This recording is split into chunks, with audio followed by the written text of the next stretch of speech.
Kwanza ni habari kuu za dunia nami Florian Kaijage.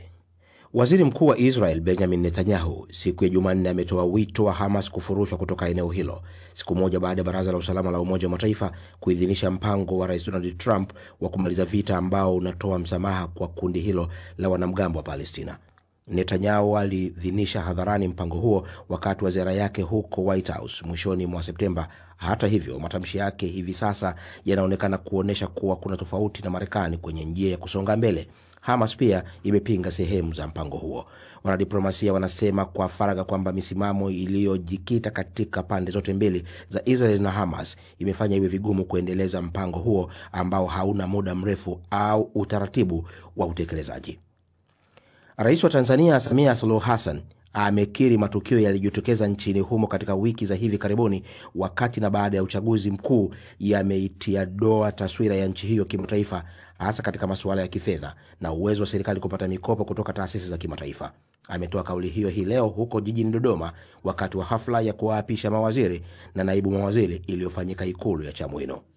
Lakini yaliyotokea nchini kwetu yametutia doa kidogo. Kwa hiyo huenda yakatupunguzia sifa ya kupata hiyo mikopo kwa urahisi kama tulivyopata muhula wa kwanza wa awamu hii. Muhula wa kwanza wa awamu hii kwa tunapata sana kwa sifa zetu, kwa msimamo wetu, kwa kazi tunavyofanya. Lakini doa tulilojitia huenda likaturudisha nyuma. Kwa maana hiyo, tuna kazi ya kutafuta fedha humu ndani. Japan imewaonya raia wake nchini China kuchukua tahadhari zaidi ya kiusalama na kuepuka maeneo yenye msongamano wa watu, huku kukiwa na mzozo unaozidi kuongezeka kati ya mataifa hayo mawili makubwa zaidi kiuchumi barani Asia kuhusu maoni ya Waziri Mkuu wa Japan Sanae Takaichi juu ya Taiwan. Takaichi amesababisha mzozo mkubwa zaidi wa kidiplomasia alipowaambia wabunge wa Japani mwezi huu kwamba shambulio la China dhidi ya Taiwan ni tishio kwa Japan na linaweza kusababisha hatua za kijeshi. Wizara ya mambo ya nje ya China imesema ilishinikiza katika mkutano huo Takaichi kubatilisha matamshi yake, lakini msemaji mkuu wa serikali ya Japani Minoru Kihara amependekeza kuwa Japan haikuwa katika hali ya kufanya hivyo. Unaendelea kusikiliza habari za dunia kutoka idhaa ya Kiswahili ya BBC. Kampuni ya nishati ya Ufaransa ya Total Energies inakabiliwa na tuhuma za uhalifu wa kivita ambazo inazikanusha kuhusu mauaji karibu na mradi wake wa kimataifa wa mabilioni ya dola kaskazini mwa Msumbiji mwaka 2021. Martha Saranga ana maelezo zaidi.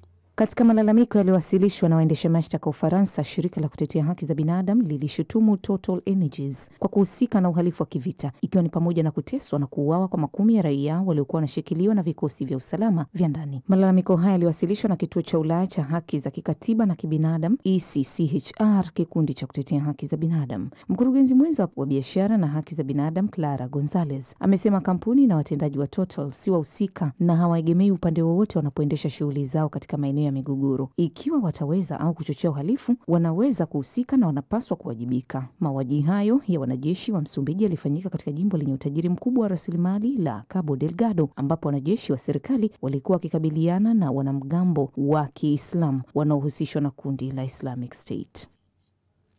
Na raia wawili wa Ukraine ambao wamekuwa wakifanya kazi kwa muda mrefu katika idara ya ujasusi ya Urusi wametambuliwa kuwa washukiwa wa vitendo viwili vya hujuma kwenye mtandao wa reli wa Poland. Waziri Mkuu wa Poland Donald Tusk amesema mmoja wa washukiwa hao wawili alikuwa tayari amehukumiwa bila kuwepo kwa vitendo vya hujuma magharibi mwa Ukraine.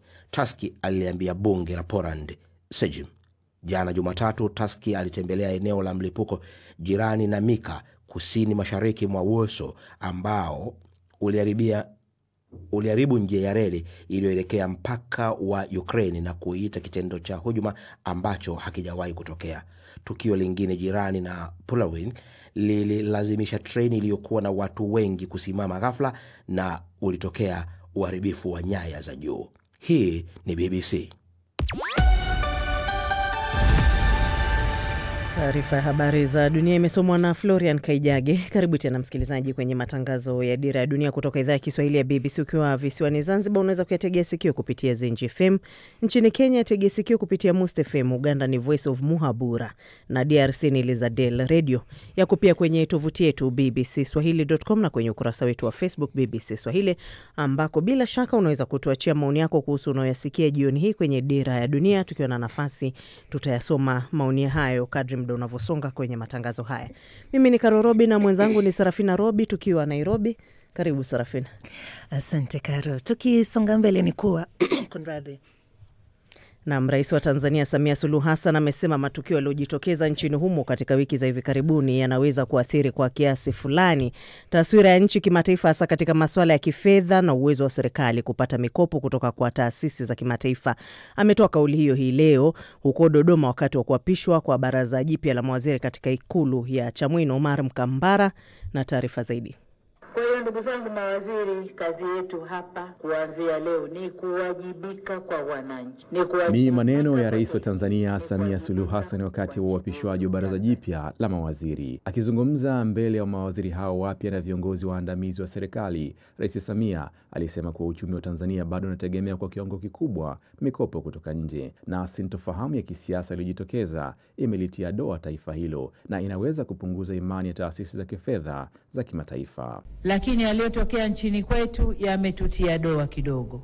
Kwa hiyo huenda yakatupunguzia sifa ya kupata hiyo mikopo kwa urahisi kama tulivyopata muhula wa kwanza wa awamu hii. Muhula wa kwanza wa awamu hii tulikuwa tunapata sana kwa sifa zetu, kwa msimamo wetu, kwa kazi tunavyofanya. Lakini doa tulilojitia huenda likaturudisha nyuma. Kwa maana hiyo tuna kazi ya kutafuta fedha humu ndani, kutumia rasilimali zetu alizotupa Mungu. Tutaangalia njia gani tutazitumia tupate fedha ili tukatekeleze miradi ile ambayo tunakwenda kutekeleza. Rais Samia alisisitiza kuwa miradi ya maendeleo katika muhula wa pili wa serikali ya awamu ya 6 itatekelezwa kwa kutumia nguvu ya kiuchumi ya ndani, lakini pia akawaambia mawaziri hao kuwa katika utendaji wao hatopenda kusikia neno tunaendelea au mchakato. Sitaki tunaendelea, mchakato uko mbioni, nataka impact. Tukikubaliana mradi impact, matokeo kwa wananchi, sio matokeo ofisini kwako. Hapana, tumefikia hapa, bado hapana, matokeo kwa wananchi kwa muda utakaokubaliana. Baraza hili jipya la mawaziri litakutana kesho kwa ajili ya kikao kazi cha kwanza kabla ya kuanza kutekeleza rasmi majukumu yao mapya. Wakati huo Rais Samia ametangaza rasmi kuunda tume huru ya uchunguzi ya kuchunguza matukio ya uvunjifu wa amani yaliyojitokeza nchini Tanzania wakati na baada ya uchaguzi wa Oktoba 29. Tume hiyo itaongozwa na Jaji Mkuu mstaafu wa Mahakama ya Tanzania Mohamed Othmani Chande na itakuwa na wajumbe wengine 7. Omar Mkambara, Dira ya Dunia, BBC.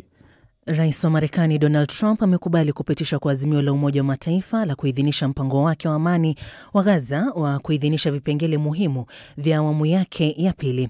Alisema bodi ya amani inayopendekezwa ya bodi ya mpito ya uongozi katika eneo hili itaongozwa na yeye mwenyewe. Mpango huo pia unatazamia kuwapokonya silaha Hamas, huku kikosi cha kimataifa cha kulinda amani kikitumwa Gaza. Hamas ilikataa mapendekezo hayo, lakini katibu mkuu wa Umoja wa Mataifa alisema azimio hilo ni muhimu kwa uimarishaji wa usitishaji wa mapigano na kataka uwasilishwaji wa misaada uimarishwe. Beldin Waliaula na maelezo zaidi.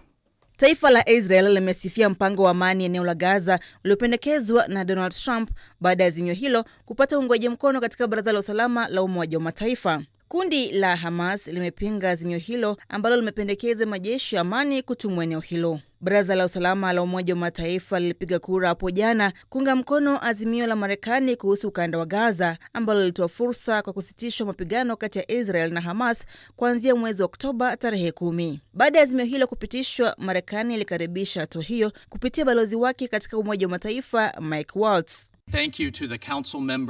Asante kwa wanachama wa baraza kwa kuafikia azimio hili la kihistoria. Azimio hili ni hatua muhimu la kuimarisha Gaza na kuhakikisha inanawiri na kuifanya Israel kuishi kwa amani. Makubaliano ya kusitisha mapigano eneo la Gaza yanapendekeza kuanzishwa kikosi cha kudumisha amani ambalo litashirikiana na Israel pamoja na Misri kuimarisha amani na kusimamia mchakato wa Hamas kusalimisha silaha zao na kuanzishwa kwa mamlaka itakayoiongoza Gaza. Azimio hilo liliungwa mkono na nchi 13 ikiwa ni pamoja na Uingereza, Ufaransa na Somalia, huku China na Urusi zikikataa kushiriki katika upigaji kura huo. Balozi wa Urusi katika Umoja wa Mataifa alielezea mbona walichukua msimamo huo. Tukiwa tunajadili mambo ya usalama katika baraza hili, hatufai kusahau majukumu yetu kama baraza hili la usalama. Na ndiyo maana tangu mwanzo wa mazungumzo haya tumetaka wanachama wa baraza hili kupewa majukumu ya kisheria kila mmoja, ili makubaliano hayo yawe ya muonekano wa sheria za kimataifa, kwani hili linahusisha mataifa mawili tofauti. Hamas ambao hawajahusishwa katika kutengeneza mamlaka mpya ya kuiongoza Gaza wamesema kuwa azimio hilo haliwakilishi maslahi ya Wapalestina wengi na haiangazie matakwa yao ya kisiasa na haki zao za kibinadamu, huku wakipinga hatua ya kuwataka kusalimisha silaha zao. Eneo la Gaza limeharibiwa vibaya na mapigano yaliyotokea kati ya Israel na Hamas kwa muda wa miaka 2. Kupitia mtandao wake wa Truth Social, Rais wa Marekani Donald Trump alichapisha kuwa huu ndio mwanzo wa amani kote duniani. Azimio hilo pia linasema kuwa baada ya mamlaka ya Palestina kutengenezwa, hatua ya kuijenga upya Gaza itaanza rasmi pamoja na kuanzishwa kwa bodi ya mpito ya kudumisha amani. Sasa ili kuangazia hilo kwa kina, nimezungumza na mchambuzi Ibrahim Rahbi anayeanza kwa kuelezea umuhimu wa hatua hii.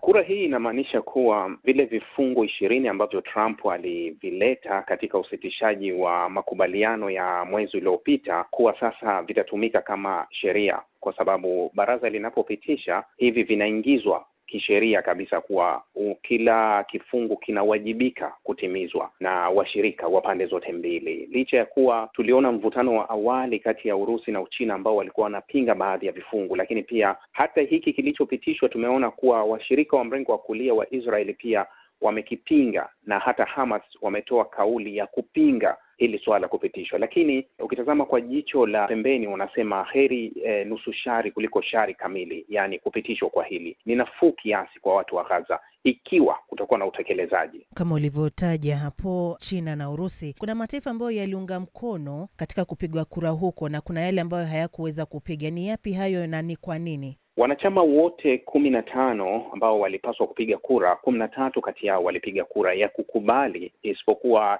China na Urusi ambao wote walikuwa na kura za veto, ambao walikataa kupiga kura na wakajiweka pembeni. Na hata baada ya kura, balozi wa Urusi pamoja na balozi wa Uchina kwenye Umoja wa Mataifa walizungumza kwa nini hawakutaka kupiga kura, kwa sababu wamezungumza kile ambacho walikuwa na mashaka nacho, ambacho Urusi alianzisha azimio jingine la pembeni, ambao wanasema kuwa katika vifungu vyote 20 hakuna uainishaji wa moja kwa moja ambao unazungumzia uwepo wa taifa la Wapalestina, lakini katika vifungu vyote 20 hakijatajwa kazi maalumu ambayo itafanyika katika wale ambao wametajwa kuwa wataongoza. Lakini katika vyote havijazungumza kuwa Wapalestina pamoja na mamlaka ya PA nafasi yao na wajibu wao ni upi katika kuendesha Gaza. Kwa hiyo upande wa pili walikuwa na hoja, lakini walicholalamika ni kuwa Marekani ilijaribu kuwashawishi wale wengine 15 wote, kwa hiyo hata wao wakashindwa kupiga kura kwa sababu ingeonekana kama wanapinga utulivu wa eneo hilo. Kando na kutoeleza wajibu wa Palestina, Hamas imekataa azimio hilo ikisema linashindwa kutimiza haki na matakwa ya Wapalestina. Ni masuala mengine yapi yanayoifanya Palestina kupinga azimio hili? Nadhani Hamas wamekuwa na kile ambacho wanakizungumza mara nyingi kuwa wamekuwa na harakati za uwepo wa taifa la Palestina. Sasa ukiangalia hivi vifungu vyote ambavyo ndio vililazimishwa viingie kwenye haya makubaliano, kuwa zaidi ya 80% vifungu viko upande wa Israeli. Ni kweli hiyo liko upande wa Israeli. Lakini katika hili unaona kile kitendo cha vikosi vya kimataifa, licha ya kuwa na kwenyewe vifungu vimefichwa kuwa nani atakuwa kikosi cha kimataifa ambacho kitakuwa kwenye ardhi ya Gaza. Je, Marekani ataunga mkono kile ambacho waziri wake aliwahi kukizungumza kipindi cha nyuma kuwa Israeli ndio ataidhinisha vikosi vya kimataifa ambao vinapaswa kuwa Gaza, au usimamizi wa Gaza unaondoka rasmi kwenye mikono ya Israeli na unaingia kwenye vikosi vya kimataifa, na vikosi vya kimataifa vinaripoti ufanyike kwa nani. Sasa hapa na nilipozungumza awali nasema utekelezaji wake ndio utatupa majibu kuwa tunachokwenda kukipata ni kile ambacho kimekuwa sahihi au hofu ya Hamas ni halisi katika haya, au Hamas wanajitetea kwa sababu wanafahamu kuwa uwepo wa vikosi vya kimataifa utawalazimisha wao pia kuweka silaha chini kama vile Israeli atavyotakiwa kuondoka kwenye ardhi. Sasa huenda yote yanakuja pamoja. Sasa baada ya vita vya pili vya dunia kulikuwa na mpango wa Marshall, the Marshall Plan, uliosaidia katika ujenzi mpya wa mataifa ambayo yaliweza kuathirika. Sasa katika ujenzi mpya wa Gaza, ufadhili wa ujenzi wa Gaza kufuatia miaka miwili ya vita utatoka Benki ya Dunia kwa mifumo ipi, kama ruzuku au grant, ama ni vipi na ni kiasi gani? Ujenzi huu baadhi ya vyombo vya habari ulivizungumza awali kabisa kuwa ungetoka katika Benki ya Dunia, lakini kwa ufadhili wa mataifa makubwa ambayo yamekuwepo hasa Mashariki ya Kati, mataifa makubwa yenye fedha ikiwemo Saudi Arabia, Qatar, Imarati na mataifa mengine. Lakini hata yenyewe awali yalikuwa yana mzozo na Marekani kwa sababu kuna baadhi ya mataifa yalitaka kwanza yahakikishiwe kuwa kama ujenzi wetu utawekwa na fedha zitazowekwa ambazo zilikadiriwa na Arab League mara ya kwanza kati ya dola bilioni 53, lakini Umoja wa Mataifa ulisema kiasi cha bilioni 70 dola ndio zinaweza zikairejesha Gaza. Sasa wanataka uhakika kuwa je, tukijenga hakutabomolewa tena au Israeli atashambulia tena.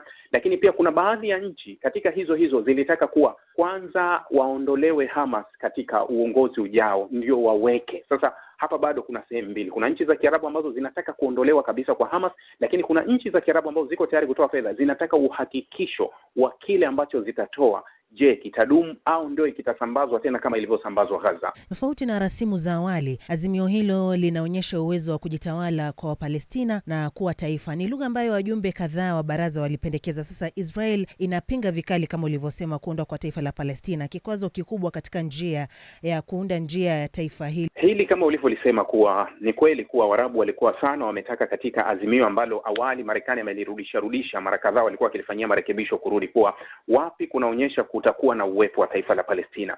Licha ya kuwa ukiangalia katika vifungu vile 20 ambavyo vilikuwa vya Trump, utaona kuwa swala la uwepo wa taifa la Palestina iko kati ya vifungu cha 19 na 20, yani ni mwishoni sana, na wenyewe itategemea mabadiliko yatakayofanywa na PA pamoja na serikali ambayo itateuliwa katika muda huo na mabadiliko yatayotokea. Hapo ndio inasema kuwa Marekani itaanzisha mazungumzo kati ya Israel na Palestina, jambo ambalo linapingwa sana na Israel, ambayo bunge lake tayari na baraza la mawaziri lilishaamua kuwa hakutokuwepo na taifa la Palestina. Sasa ikiwa hivi vifungu vyote vimepita na hilo limo, manake kuwa sio hiari tena ya Israel kuamua nataka sitaki. Naam, huyo ni Ibrahim Rabi, mchambuzi wa masuala ya Mashariki ya Kati, kama alivyozungumza na mwenzangu Sarafina Robi.